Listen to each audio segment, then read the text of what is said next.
Well, good afternoon, everybody. This is Truth Seeker here, and I had a very interesting experience last weekend that I'd like to talk about.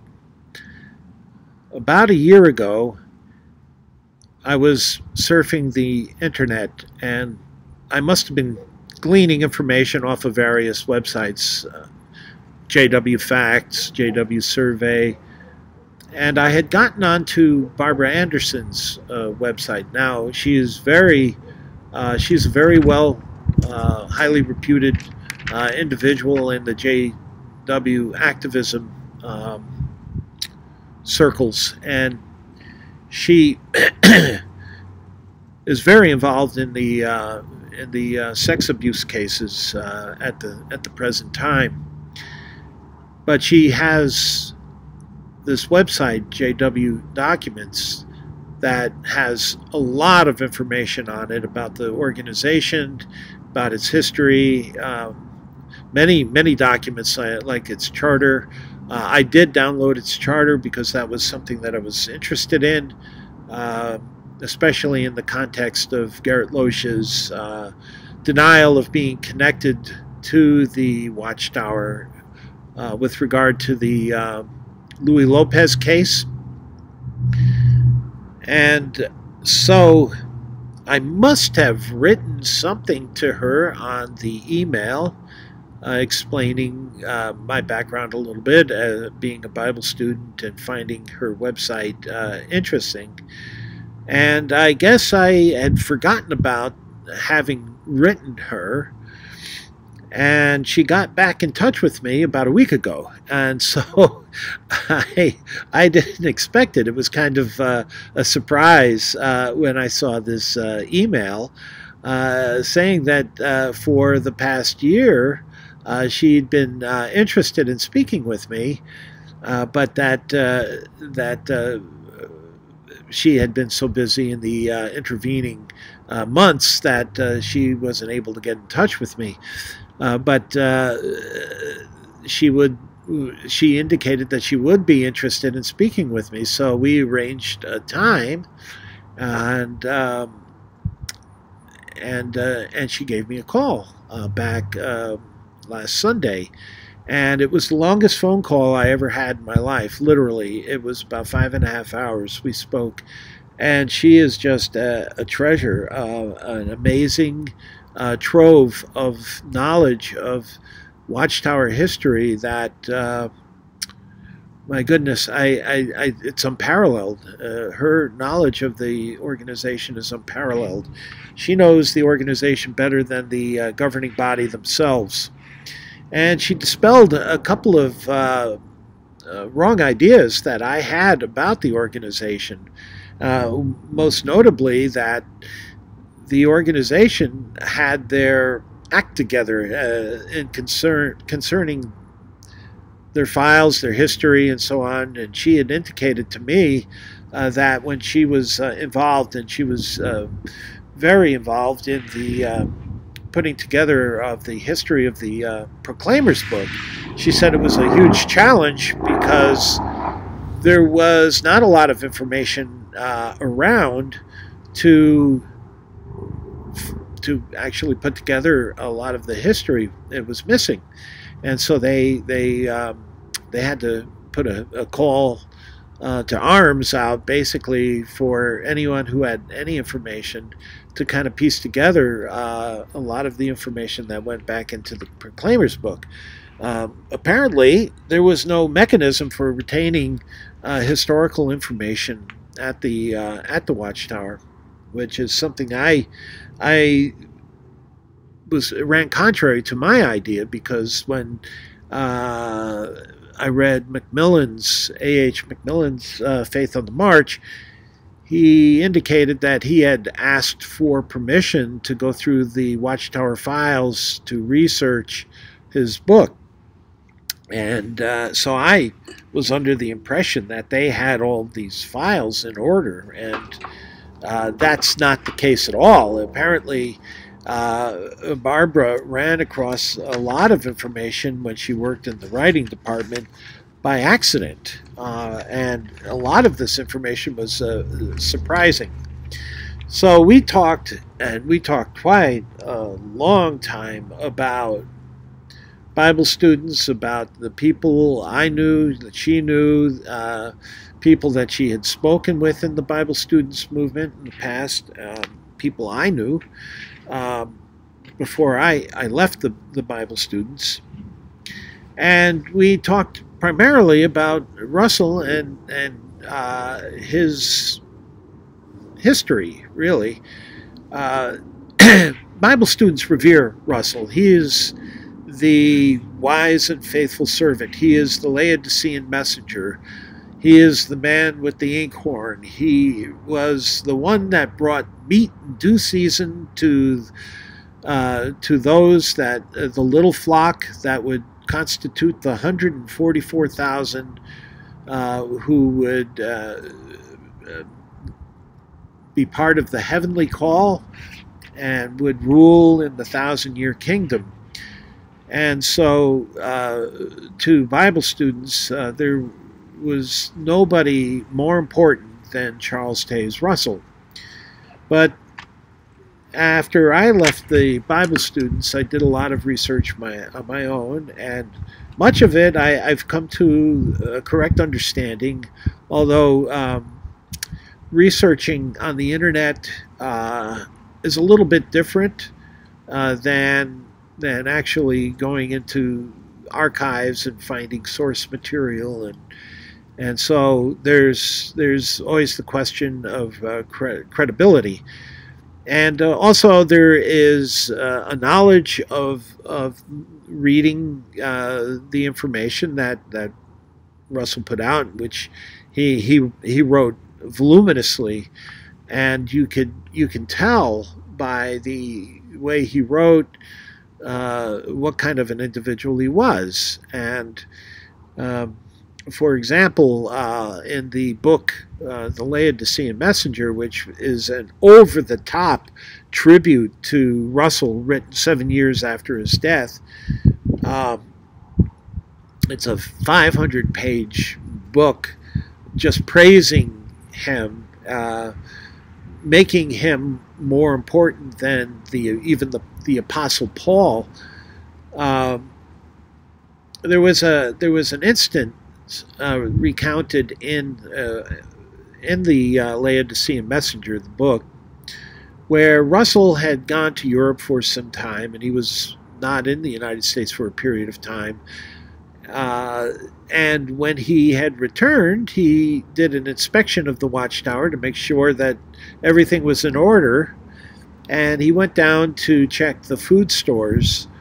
I guess they had a food storage in the basement. And the person who was responsible for the provisions went down in the basement with him, and they inspected the food. And there were piles of potatoes there, I guess baskets of potatoes. And Russell asked the question, how much did you pay for them?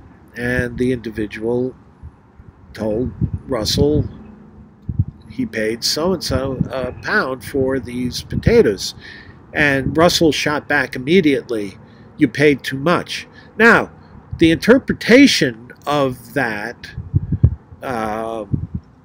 circumstance was that Russell was omniscient, that being gone for so long in Europe, it was amazing how his finger was on the pulse of everything, that nothing escaped his attention, that he even knew the price of potatoes, and that this brother had paid too much for it. Well, he didn't know the price of potatoes from the man in the moon. He was just using that as a means of intimidation. He was a psychopath, and he just shot back to make this brother feel on the spot, belittle him, and to exert his superiority over this poor brother who had to be responsible for these provisions. So that told me a lot right there, that the Bible students You know, they see him with rose-colored glasses, and I could see instantly what kind of a man he was, especially when he wrote so voluminously. He never wrote, some of his sentences are pages long, and he would diverge onto these tangents. So I had a pretty good impression of Russell, and Barbara really reaffirmed my understanding, and much of the research that I had done confirmed many of the things that I had learned about Russell, his relationship with his wife, some of the cruel way he treated her, and other things that I had known about him. Now, Barbara has indicated that she was in the process of collecting the information to write a book about Russell, not from a religious perspective, but from more of a biography, as this is the person, this is the man, Russell, and not really from a his religious point of view, but as what was he like as an individual. And so that inspired me. Our discussion, 5.5 hour long discussion, inspired me to do a little bit of my own research. And I have, as I mentioned in the past, an account to Ancestry where you can get access to some interesting documents. And so I found some interesting things, and I'm going to start out with one that I find quite interesting about our founder, the founder of the Bible Students, and the moral leader of the Bible Student and Jehovah's Witness movements.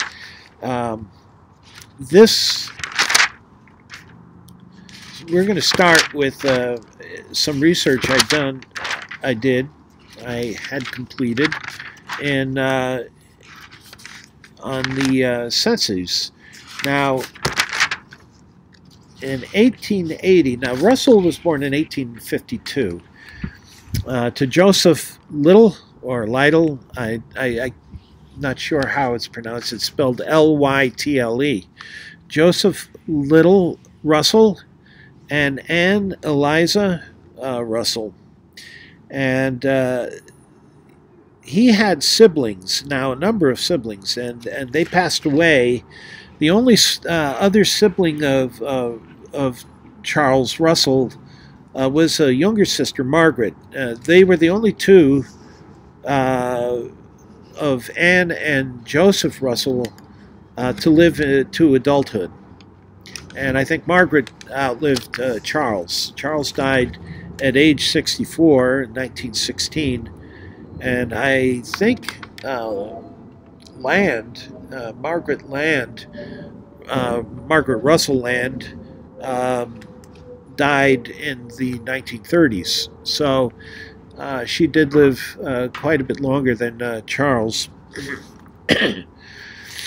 But Charles and his father had a strange relationship. They were sort of like partners in crime, and maybe in reality partners in crime. They were always together, and some of this I find kind of strange. I always thought it strange that Joseph seemed to follow his son. There was always this rumor that Charles was the business genius, took over the business at age 12 from his father. He was the leader of a religious study group. His father was a part of that study group. Russell, the original 5 Bible students were William Conley, Sarah Conley, millionaires. He was quite a philanthropist in religious circles. Got tied up with Russell, and there was Margaret, Joseph Little, and Charles. They were the original 5 Bible students that got together around the early 1870s. And so there was this strange relationship between Charles and his father, whereas it seemed like Charles was the dominant individual, and the father kind of followed him.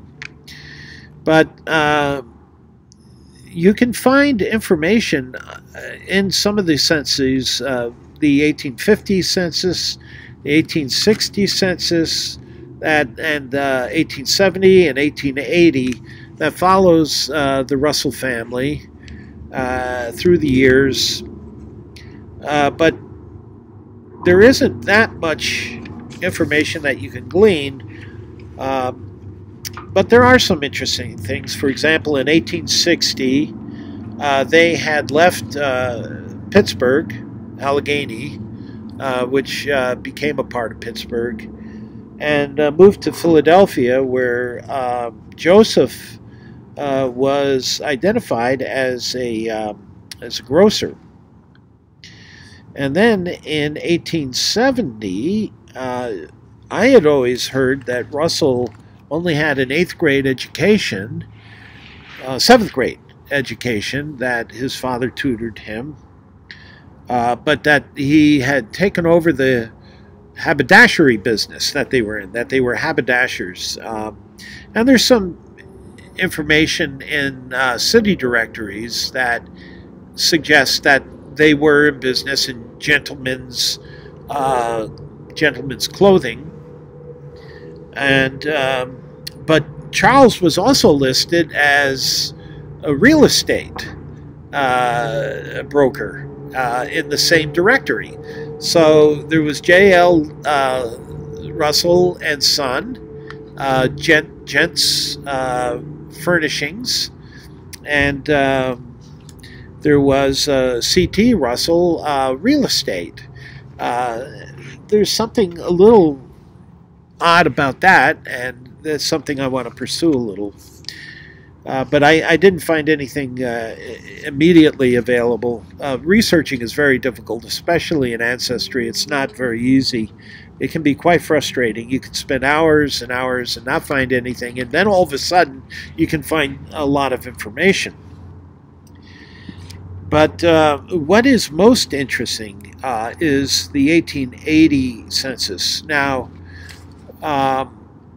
Russell was the moral leader. And remember, at that time when the Bible students started in the late 1800s, the late 19th century, was the Victorian period, when there was a lot of taboo, a lot of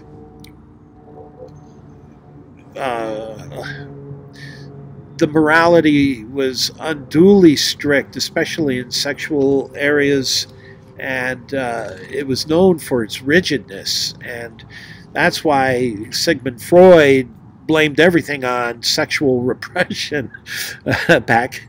All the psychological ailments were due to sexual repression. Well, he started in the Victorian era, and probably was right that a lot of people's problems were repressed sexual desires. But here's the guy that's supposed to be the moral standard of the religion I was born and raised in, and the Laodicean Messenger, the wise and faithful servant, the man with the inkhorn who brought us the church meat in due season. Well, in 1880, the federal census taken in June 14th in 1880 shows Charles Taze Russell, age 28, in Allegheny, Pennsylvania, as head of a household of 4. He was 28 years old, and listed with him in this household was Mariah Russell, and Barbara did confirm to me that what I had learned about Maria Russell was in fact correct. That even though it's spelled Maria, it was pronounced Mariah, and that her nickname was Raya, which I didn't know. And she was listed as the wife of Charles Taze. She was 29. Now, she was born April 13th, 1850. And Charles Taze was born February 16th, 1852. So she was almost 2 years older than him. Also living with them at the same address was Joseph Lytle Russell. He was listed as 60. Now, in earlier censuses, in several of them, he was shown to be born in 1815. So he was taking off years here in this census. He should have been listed as 65, but they have him listed here as 60 years old. And also listed in this census in the same household was an E.H. Ackley, and she was listed as the stepsister of Charles. And J.L. Russell, or Joseph Lytle Russell, was 60, was listed as father of Charles. And Charles and Joseph were listed in occupation as merchants. So in this census, I had been under the impression that as soon as Russell had begun the Zion's Watchtower magazine, that he closed his shop very quickly and devoted all of his time and money to the Watchtower and development of the Watchtower, which is not correct according to this. This is about a year after the publication of the first Watchtower magazine, which I believe was in July of 1879. This is June 14th of 1880, so it's just shy a year from when the first issue of the Watchtower came out. Now, we have these four individuals living in this household, and they have E.H. Ackley. They spelled her name wrong. Ackley was spelled with an E-Y, and they spelled it A-C-K-L-Y, and it should be A-C-K-L-E-Y. They list her as 26, so they list her as being older than she really was. She was only 24, actually, when the census was taken. She was born in 1855, in November of 1855, and Mariah was born in April of 1850, so there was about 5.5 years difference between the two, and here it's listed only as 3 years between them. So they made Emma Ackley 2 years older and Joseph 5 years younger. So there really was 41 years difference between Joseph and Emma, but the census doesn't show it. And interestingly enough, the Russell family did not complete the 1890 census, which would have been the next one. I wish they had, but there's no record that they had completed the 1890 census. So that would have been an interesting exercise to see. But anyway, this shows the four of them living together. Mariah was listed as the wife of Charles, and Emma as the stepsister. Now, I don't know why she was listed as stepsister, except that it might have been morally more acceptable to list her that way. But she was really the sister-in-law of Charles because of his marriage to Mariah. Now, everybody who knows anything about the history of Watchtower knows that Joseph and Emma married. And what I didn't know was that they had a child. Now, Joseph and Emma, I looked for their marriage certificate, anything that indicated their marriage, and I couldn't find it. I couldn't find one for Charles and Mariah either, except I did find something, some footnote that probably a Bible student put in one of the records for Charles, that Mariah and Charles were married on March 13th of 1879. So that at least would be consistent with this 1880 census, which lists her as his wife. But I can't find any marriage license or certificate, and it's at least not easily available to find. Now, it's possible that Russell considered himself a minister of God, and that he had taken Mariah as his wife and married themselves. I've known Bible students that actually have done that. There was a big scandal back in the 1960s, early 70s, where one Bible student, his wife died, and he had some young sisters come up and take care of his kids because he had young children. His wife had died of bone cancer, and with this one young sister who had gone up to help him, she was married and had a family of her own, and he basically annulled her marriage and considered she and him married, and they became a couple, and it was a huge scandal among the Bible students.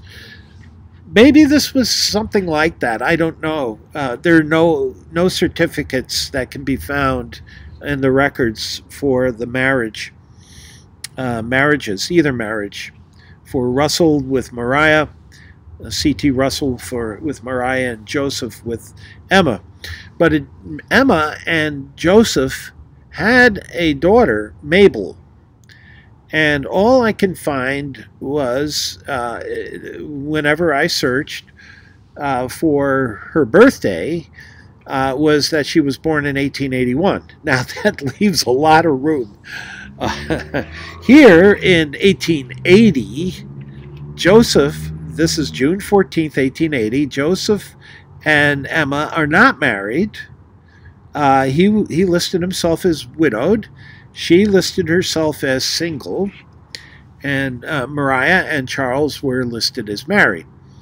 Now,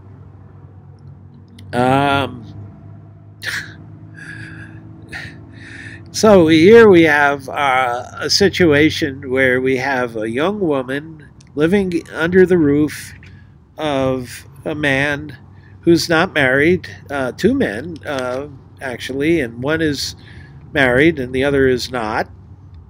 And if anybody knows anything about the vow, Russell came up with this document that set the moral standard for Bible student conduct.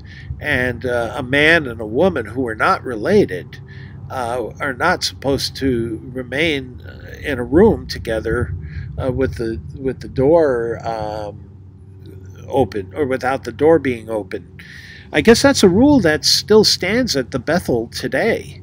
But that was instituted by Russell in around 1909 with some controversial stuff that came out as a result of his divorce case and some of the allegations that were circulating around him and his conduct at the Bethel and at the Bible House in Allegheny. So Mabel was born in 1881, and I tried hard to find her birth date, and the best I could do was when I found a marriage certificate. She married a Richard Parker Packard, and they were married, okay, I think around 1903, and I found their marriage certificate online through Ancestry, and there it indicates that she was born in September of 1881, and that's as close as I could pin it down. So there's a 30-day discrepancy there, or open period, where I can't say exactly when Mabel was born, but at least we could pin it down now to September of 1881. Now, the 1880 census, remember, was June 14th, and Mabel was born in September of 1881. So that puts her conception around December of 1880. So that means Joseph and Joseph and Emma should have married between June 14th and December 30th of 1880 to make Mabel legitimate. And there's no record of their marriage, so it's hard to know, but the timing of it is such, and the fact that in every record that I could find, Mabel kept her exact birth date obscured. In most cases, she would just say 1881 when she gave a birthday. September was the marriage certificate with September was the only record where she put down any specificity at all. Even her death record just says 1881 when she was born, and then November, I think it was November 17th when she died, November 17th, 1961. And her death was recorded and noted in the Herald magazine, which indicated that she had some association with the Bible students. It was a January issue of the Herald magazine of that published her death. Now, that I found interesting because the Herald actually was the part of the PBI, or the Pastoral Bible Institute, which was one of the early breakaway groups right after Pastor Russell died in 1916. That formed. They were formed around 1918 or 1919 after Joseph Rutherford took the presidency. There was quite a disturbance. Both the Layman's Home Missionary and the Pastoral Bible Institute were formed within 2 years of Russell's death. Now, the Pastoral Bible Institute was the closest to the Dawn Bible students, but while they followed Russell's writings and teachings, they were open, much more open to individual Bible interpretation, and there were individuals who taught that the opportunity for the high calling, they called it the door to the high calling, was closed.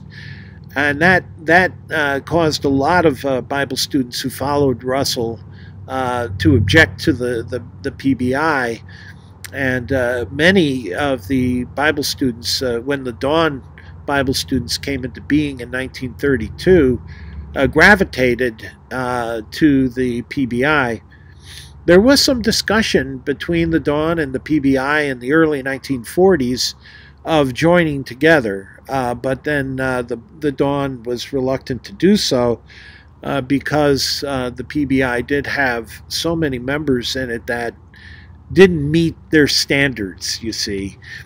And then there was the Layman's Home Missionary, which was started by P.S.L. Johnson and Raymond Jolly, who were quite influential in the early Watchtower during Russell's lifetime. And there were some bizarre circumstances with P.S.L. Johnson and Rutherford in the early days of Rutherford's presidency. Well, P.S.L. Johnson didn't last very long. He tried to institute a coup with the 4 directors, and Rutherford managed to squelch that, quash it, and ousted the directors. And Johnson then started the Layman's Home Missionary, and he indicated that he was the last of the 144,000, and that Raymond Jolly was last of the Great Company. The Great Company being a heavenly class like angels at that time. Rutherford later, for Jehovah's Witnesses' sake, later connected the Great Company with the Jonadab class, which was to him and Jehovah's Witnesses today an earthly class. They call it the Great Crowd.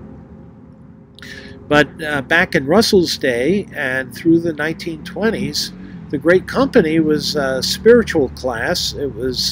They were like, they didn't quite make it to being the high calling or the 144,000, but they didn't deserve second death, and they didn't deserve to be the high calling. So there was this provision, sort of the also-rans, and they were like angels, like archangels, so to speak. So they were a high order of angel. Anyway, so it's interesting that Mabel, you just can't find Mabel's birthday exactly. But then Mabel got married to Richard Parker Packard, Richard P. Packard. He was about 10 years older, 11 years older than her. I found some census. They had children. Now, this is a lineage that is connected to Russell. Mabel was Russell's half-sister. Russell had another sister, Margaret Land. Now, I found online the Joseph Little's his last will and testament, and there's some interesting things there. He wrote out his last will and testament in 1896, and he died in 1897. Okay, July 10th, 1896 was his last will and testament. In there, he estimated his worth to be about $30,000, which in today's money would be about $500,000, maybe closer to $600,000, if he estimated it correctly. He put amounts to the various properties that he divested in the last will and testament. It's interesting. There was one for Pennsylvania and one for Florida. He had a lot of holdings in Florida, and it was, I guess he had to have one for Florida, having had holdings in Florida. But they were almost identical. There wasn't much. There wasn't anything that I could find that was different in the wills. But he had one for Emma, a statement for Mabel, and then third was Margaret Land, his youngest daughter from his first wife, Anne Eliza. And then lastly, his beloved son, Charles Taze Russell. And he divvies up his properties. Mostly their holdings. They are there isn't any mention of cash. He estimated that his holdings altogether were worth about $30,000, like I said. And this will was witnessed, interestingly, by Ernest Hennings, J.A. Bonnet, who was a major player in the early days of the Watchtower, and through Rutherford's, I think he was a Rutherford supporter, and a Mrs. O.A. Coatitz. The name's not familiar, but it was a woman, a Mrs. O.A. Coatitz. Maybe she was a Bible student.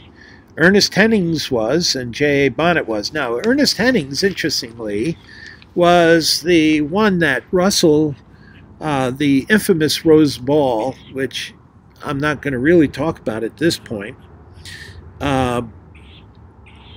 Ernest Hennings was the one that Charles Taze Russell married off to Rose Ball, and he sent Hennings to Australia after their marriage to head up the branch in Melbourne. And they stayed in Australia. He and his wife Rose Ball, the infamous Rose Ball, the foster daughter that caused so much trouble for Russell and his wife. And they stayed with the Watchtower until about 1907, when Russell changed the doctrines on the covenants. He wrote an article, The Three Great Covenants, and it caused a division amongst the Bible students because many of the Bible students believed that the church was developed under the New Covenant. That's a whole matter in itself I'm not going to get into. But those that didn't accept the changes were disfellowshipped. Ernest Hennings had taken about 80 of the Australian Bible student brethren along with him when he was disfellowshipped for not accepting the changes that Russell incorporated regarding the covenants. Now, Ernest Hennings, again, was with Rose, and apparently they're pretty sensitive out there about Ernest Hennings. That they don't like to talk much about him to people outside of their own group. There still is a Melbourne New Covenant Bible students class there that meets. Now, interestingly, Emma got a home, which was initially estimated at being something about $5,800, had a $2,500 mortgage on it, so the mortgage was to come out of that property, so she didn't get the full value of the home. Plus, she got 100 shares of the Kaolin company. And now I got to take a look at some of these companies. I haven't done that research yet. But she got 100 shares of the Kaolin company in Pittsburgh, Pennsylvania, at $50 a share. Mabel, who was just a child at the time, I guess 1881, she was a teenager at the time, 1897, was to get the house on Jackson Street in Allegheny when she turned 21, and 40 shares of the Kaolin Company, half the furniture and bedding, a piano, an upright piano, and his gold watch. Margaret Land was to get a house and 3 lots in Tarpon Springs, Florida, on the west coast of Florida, and 25 acres of land near Tarpon Springs, and 40 shares of the Kaolin, the same Kaolin Company. I guess he really liked this Kaolin Company. And his favorite son, Charles Taze Russell, got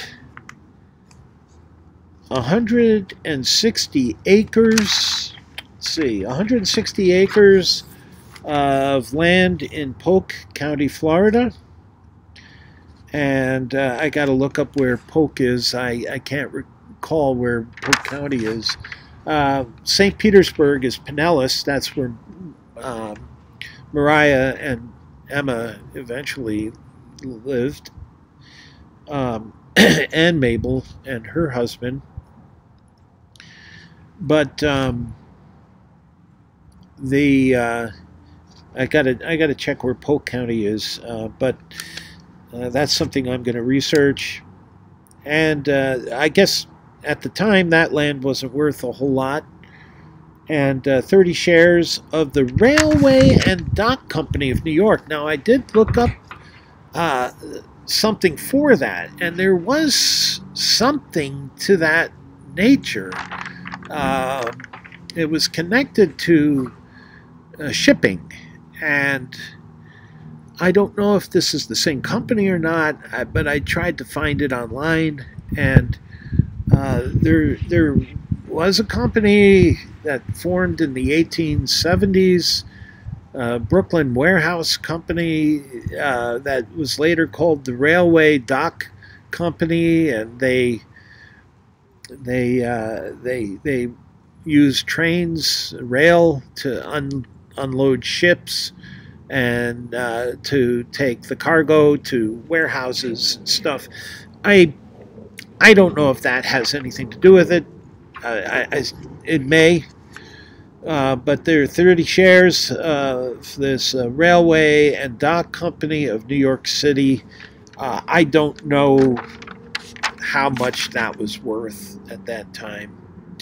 I added up his estimates, and I came shy of $30,000. Maybe the properties were more than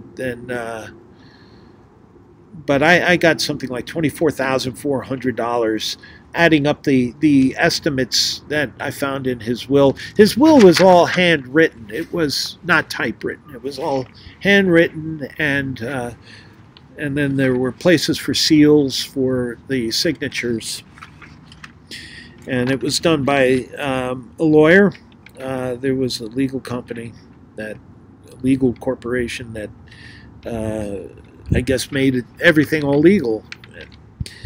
So nothing went to the watchtower, which I find interesting. It all went to the family. Nothing went to the watchtower. And so Russell did have a little something when he got divorced. That's something else I'm going to try and research. Now, following this family lineage, I found something that I think is potentially interesting. Mabel and Richard Packard. Mabel and Richard Packard. Remember, Mabel's the half-sister and niece of Charles Taze Russell. She had children pretty quickly. In March 14th, 1908, she gave birth to her third child, John Alden Packard.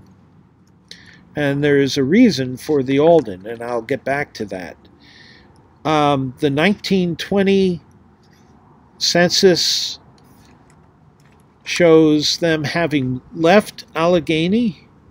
They have Richard and Mabel were married in 1903, and let's see, 1903. That would have been 5 years. Yeah, that works. Okay, they were married in 1903, and in Allegheny. They had 3 children: James R. Packard, Mildred Packard, John Alden Packard, and when they moved to Massachusetts, I suspect they moved to Massachusetts to take care of Richard's father, who was elderly, because in 1920 he was listed as living with the Packards in Plymouth County in Massachusetts. James Alden Packard had lived in Massachusetts his entire life and died there very shortly after 1920. Now, what's interesting about this is the Alden family is connected to the original Plymouth colony.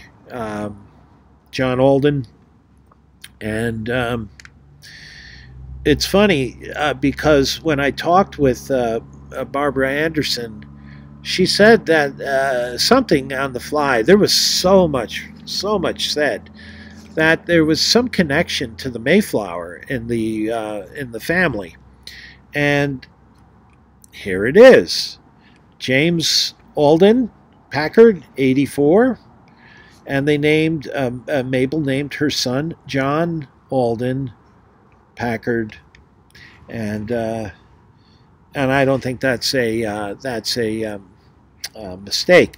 And I think if I could trace this genealogy back further and take more time, I can make the connection to the Aldens. So here we have the Packard family living in Massachusetts now. And then when James Alden passes away, in the 1930 census, the family moved to Hendersonville, North Carolina. That's in the western portion of North Carolina, it's in the mountains, and it's south of Asheville. And it shows Richard Packard, 55, Mabel Packard, 45. James had left by that point, but Mildred was there, 23, and John Alden, at age 22, was still living with them. Now, 1930 was a tough time. That was during the Great Depression. The Great Depression had begun just the year previous, 1929. So this was probably the reason why the family stayed together. Richard was listed as a traveling salesman in most of the records that I was able to find. So, their moving around doesn't seem to be too unusual. Initially, it seemed kind of unusual to me, moving from Allegheny to Massachusetts and then to Hendersonville, but they stayed in Hendersonville for a while. I believe the 1940 census showed them still there, although Mabel and Richard moved into the home, Mariah's home, when Mariah passed away. Mariah passed away in 1938, and she had a home in St. Petersburg, Florida. And I found a death certificate for Richard Packard from Pinellas County in 1946. And then Mabel passed away in 1961 in Pinellas County. So they had moved into Mariah's home. So that doesn't end the family, because in 1940 it still shows them listed in 1940 census. It still shows them living in Hendersonville. I'm trying to find the information, but the daughter, what was her name? Mildred. Let me take a look. Mildred, who was 23. In the 1940 census, she had a child that was 2 years old. So this child was born in 1938. And his name was Robert Packard. And he was 2 years old. And I'm trying to find that. Oh, and it lists him as grandson to Richard. Now, in 1940, Richard Packard died in Pinellas County in 1946. But they're still in Hendersonville, technically speaking, in North Carolina, in 1940, in the 1940 census. And Mabel was listed as 58. Mildred was still living with them. She was 33, and she had a child, which was listed as a grandson of Richard Packard, and that he was New Jersey born. But there's no father here. And their name was Spiel, Spiel, S-P-E-E-L. So Mildred had gotten married to somebody by the name of Spiel. He's not in the picture in 1940 because either they were divorced or he had died. I haven't gotten that far, but she had a child 2 years old in 1940, living in Hendersonville with Mabel and Richard. And his name was Robert Packard. And I found, let's see, 1956, 1916. Yeah, it works out. 1938. He graduated. I found online. They had moved to Pinellas, St. Petersburg. He's in the St. Petersburg high school yearbook. Robert Packard graduated from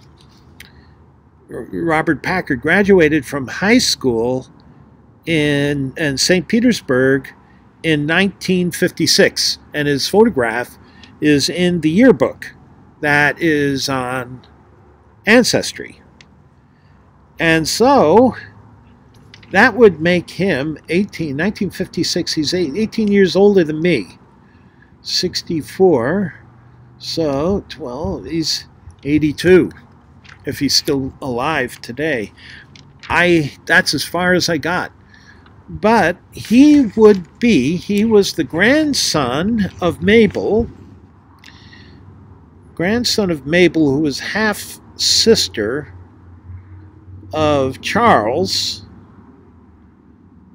So he would have been the great nephew of Charles Russell, the half great nephew, and through Emma, he would have been like a great great nephew. So it's a weird thing. I haven't worked out the relation exactly, but it would be very strange. But there could well be descendants of Joseph Little today that are alive. I have to do a little more research, but there may be some I understand that the Margaret Land line. I don't think that there were any relatives of Russell. Russell never had any. Charles Taze Russell didn't have any children of his own. He was celibate, but as celibate, but no acknowledged children. But he did have a half sister. He had a full sister, Margaret Land. I don't know if Margaret Land had kids. She may have. I would have to. I have to do a little more research on that. But I find this other side more intriguing because of the obscurity of the birth of Mabel. There is nothing any more specific than September of 1881 given on her birth date. And there's nothing that I can find that shows when Joseph and Emma were married. But it's very likely that there was a little hanky-panky going on there.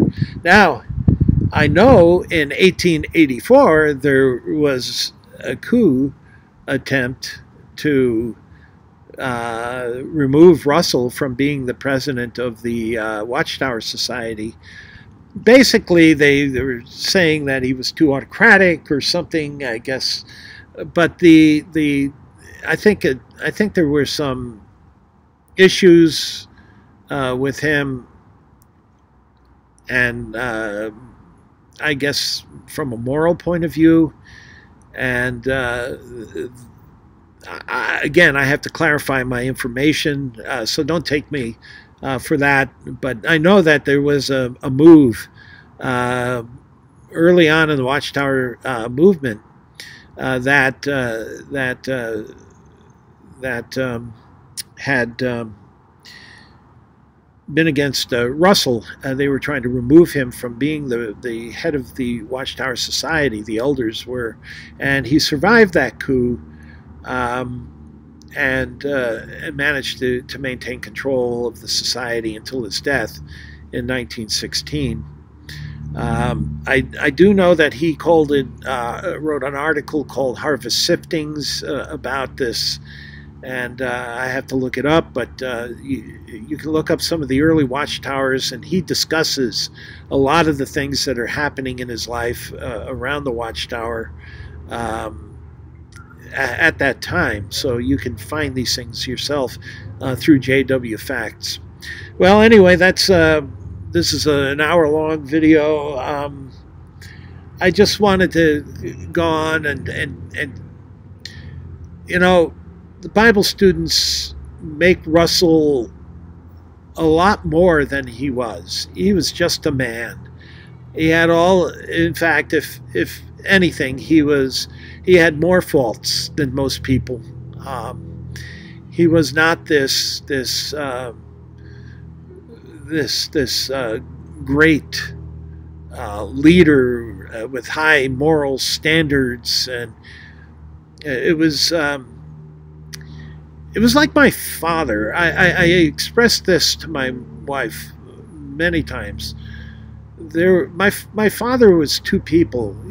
There was my father, the elder, and there was my father at home, and he was a totally different people. He was always angry at home. When nobody saw him, he was an angry man. He always had this angry look in his eyes, and it was like us boys were always in the way. And then he was the great guy, that jovial, wonderful man in the meetings, and whenever he was around the Bible students at the conventions and so on. And he had two different personas, completely different personas. The one at home and the one in Bible student, the presence of the Bible students. And I suspect that Russell was the same way, that he could be a monster, that he just could let loose and be a very, very mean and vicious person when he's out of the public light. And that's what I think Emma saw. Not Emma, but Mariah saw and experienced when she was home alone with him. And he was a weirdo. He had to be spoiled to let for his father to let him lead him around the way he did.